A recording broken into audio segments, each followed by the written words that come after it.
चंद्रयान 3 हमारे लिए एक बहुत बड़ी जीत हो सकती है क्योंकि वो साउथ पोल पे लैंड करा है जहां आज तक कोई भी कंट्री नहीं पहुंची है। तो वो हमारे लिए एक बहुत बड़ा अचीवमेंट हो सकती है। पता, लेकिन इसमें हमारे पास बजट कम है, तो एक बहुत ही ज़्यादा हार्ड टास्क था हमारे साइंटिस्ट के लिए। इससे पहले जो चंद्रयान 2 था उसका ऑर्बिट अभी भी स्पेस में है, इसीलिए इस बार कोई भी ऑर्बिट नहीं गया है चंद्रयान 3 के साथ।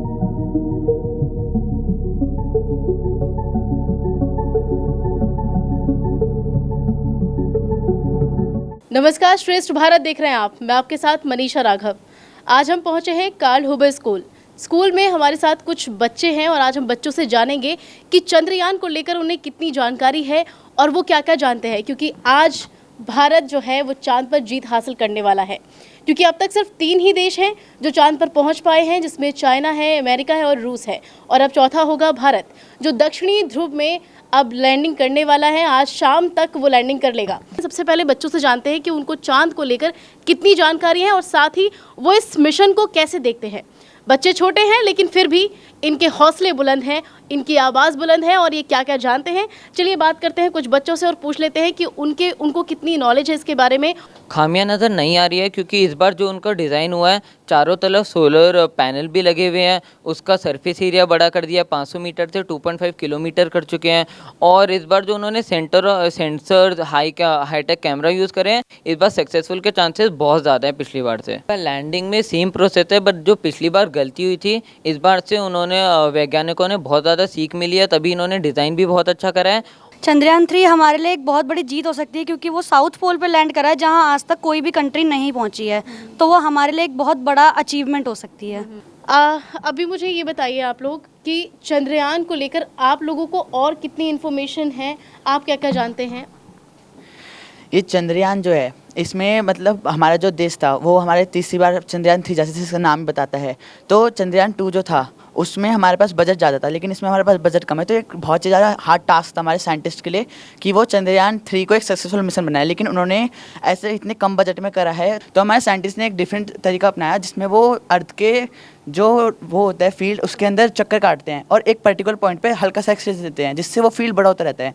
फिर एक टाइम पे वो एक्सेलरेशन देते हैं जिससे वो सीधा चांद की ग्रेविटी के अंदर चल जाए। जब चांद उसको कैच कर लेता है, ऐसे वो सेम प्रोसेस फिर स्पीड को मतलब उसको एक्सेस को कम करने के लिए करते रहते हैं, जिससे फिर एंड में जाके वो चांद पे लैंड कर सके। मैम, जो चंद्रयान 3 है जो अभी गया है, इससे पहले जो चंद्रयान 2 था उसका ऑर्बिट अभी भी स्पेस में है, इसीलिए इस बार कोई भी ऑर्बिट नहीं गया है चंद्रयान 3 के साथ, क्योंकि जो ऑर्बिट है वो अभी भी सिग्नल दे रहा है। पर जो चंद्रयान 2 था उसके जो पोजीशन चेंज होने की वजह से उसका ब्लास्ट हो गया था और जो सिग्नल था वो हमारे इंडिया से कट चुका था। पर जो अब चंद्रयान 3 गया है उसके साथ ऑर्बिट नहीं गया है, और जो ऑर्बिट चंद्रयान 2 का है वो अभी मतलब कनेक्शन इस वजह से चंद्रयान 3 गया है, जिस वजह से वो हेल्प करेगा ऑर्बिट को कि वो और कनेक्शन हमें हमारे इंडिया को दे सके। क्योंकि आज तक कोई भी देश साउथ पोल पे लैंड नहीं हुआ है और वहाँ पर वो सॉफ्ट लैंडिंग करेगा और प्लस वहाँ से वो वहाँ मून के बारे में रिपोर्ट्स भेजेगा और वहाँ के ज़मीन कैसी है, उस ज़मीन में क्या क्या पाया जा रहा है, कौन से गैसेस हैं,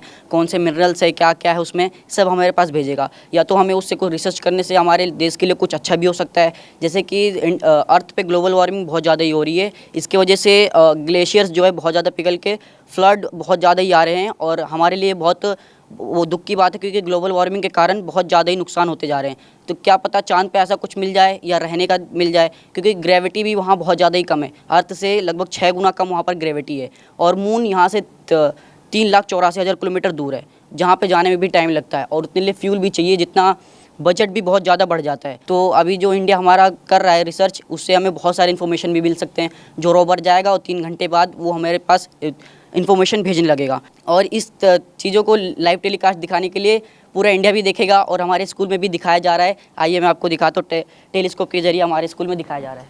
स्कूल का टेलीस्कोप है और आज शायद ये लोग शाम को या फिर कल इसे लॉन्च करने वाले हैं। चंद्रयान की लैंडिंग के साथ साथ ये स्कूल में भी चीज़ें शुरू हो जाएंगी और आप देख सकते हैं कि स्कूल ने टेलीस्कोप रखा है अपने पास और अब ये आज से बच्चे भी देखेंगे स्कूल की एक नई और ऐतिहासिक पहल इसे कह सकते हैं, क्योंकि हर स्कूल में ये तो होना ही चाहिए फैसिलिटी। एटलीस्ट जो बच्चे साइंस ले रहे हैं, फिजिक्स में स्पेशली हैं, उनके लिए तो ये बहुत ज़्यादा इम्पॉर्टेंट है। बताइए जी, जब ये सक्सेसफुल हो जाएगा हमारा चंद्रयान 3, तो इससे हमें लाइव टेलीकास्ट मतलब हमें प्लैनेट्स और पोल स्टार्स, मून्स और हम इसमें सोलर फिल्टर भी लगा हुआ है जिससे हम सन को भी देख सकते हैं। तो हमारे स्कूल में इसको दिखाया जाएगा और ये बहुत अच्छी बात है कि सभी स्कूलों में ऐसा नहीं होता है। इस स्कूल में हमें दिखाया जा रहा है कि हमें मून भी देखने को मिलेगा, सैटर्न हो गया, सन भी देखने को मिलेगा, पोल स्टार देखने को मिलेगा। तो हमें ये लैंडिंग के बाद दिखाया जाएगा। ओके, तो आपने देखा किस तरीके से स्कूल ने ये एक नई पहल की है। अभी कुछ बच्चे हैं, उनसे भी बात करते हैं, उनसे ये जानते हैं कि इस बार इसके अलावा जो बच्चों ने अभी इन्फॉर्मेशन हमें दी है चंद्रयान को लेकर, क्या क्या और खासियत है। चंद्रयान 3 की खासियत यह है कि सभी जो अभी तक रॉकेट गए हैं उनकी हार्ड लैंडिंग होती थी।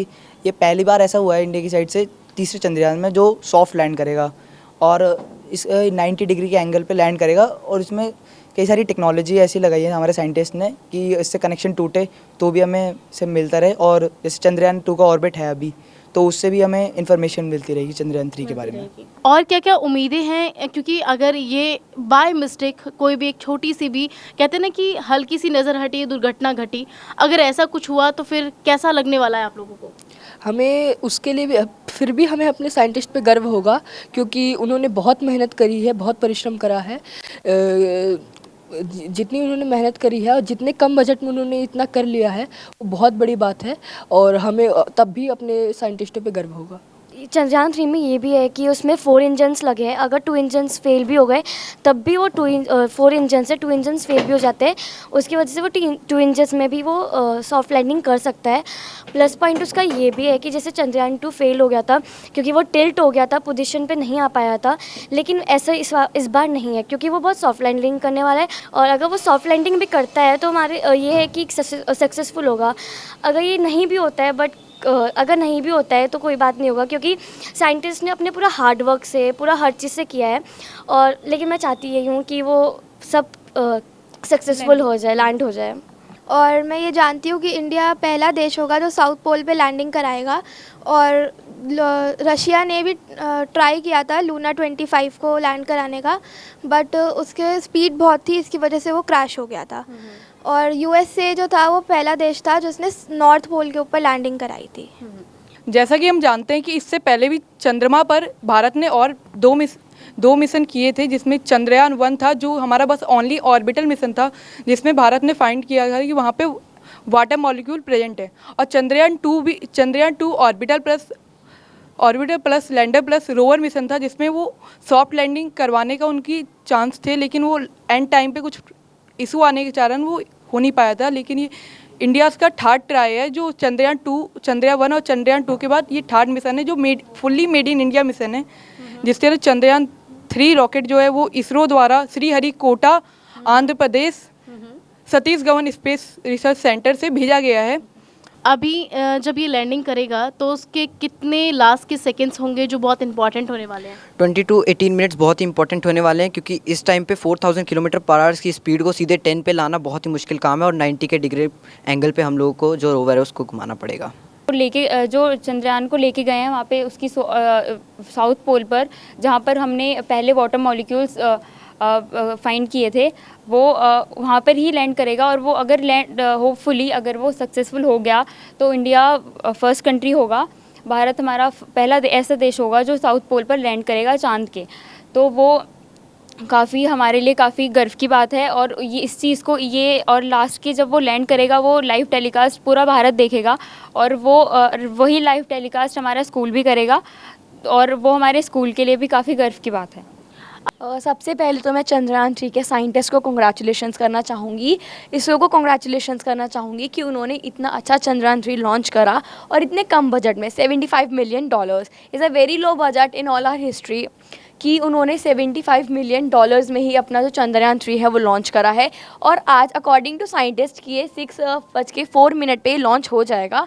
अकॉर्डिंग टू साइंटिस्ट जब हमें बताता है कि ये कितना ही ज़्यादा अच्छा और कितना ही ज़्यादा अच्छा चंद्रयान 3 लॉन्च होगा मून पे, क्योंकि ये बहुत ज़्यादा फाइंड करने वाला है अबाउट मिनरल्स और बहुत ज़्यादा इन्फॉर्मेशन लेने वाला है एज़ कम्पेयर टू चंद्रयान 2।